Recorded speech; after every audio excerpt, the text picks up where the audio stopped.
За өнөөдрийн ээлжид бус засгийн газрын хуралдааны явцад Монгол Улсын ерөнхий сайдын өгсөн нэг үүрэг даалгавар бол яг өвлийн улирлын эд одоо бас ачааллын үед томуу тус өвчний дэгдэлт өнөөдөр бас нэлээд их гарсан байгаатай холбогдуулаад ерөнхий боловсролын сургуулийн бага дунд ангийнхан за ер нь бол одоо цэцэрлэгийн насны хүүхдүүдийн дунд өвчлөл хэр байгаа гэрүүл мэндийн яамтайгаа хамтарч маш одоо нухацтай судалгаа хийгээд шаардлагатай бол одоо 1-р сарын ихээр эхэлж байгаа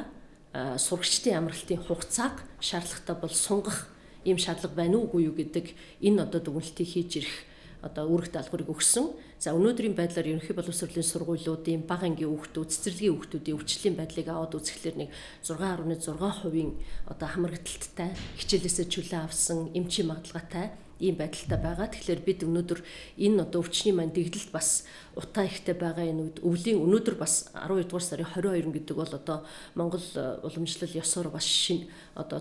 эдэр 9 эхэлж байгаа. Тэгэхээр магадгүй цаашаа энэ хүүтэр хэрэгсэлтэй байгаа учраас хүүхдүүдийнхээ өвчлөлийг багасгах халдваргүйтлийг одоо бас сахих үүднээс энэ хичээлийн жилийн амралтыг сунгах асуудлаар эх 7 хоногт саналаа бэлтгэж бүх ангийн хүүхдүүдийн амралтыг сунгах саналыг одоо мэдээллийн дагуу оруулж ирж танилцуулахаар үүрэг даалгавар аваад ажиллаж байна.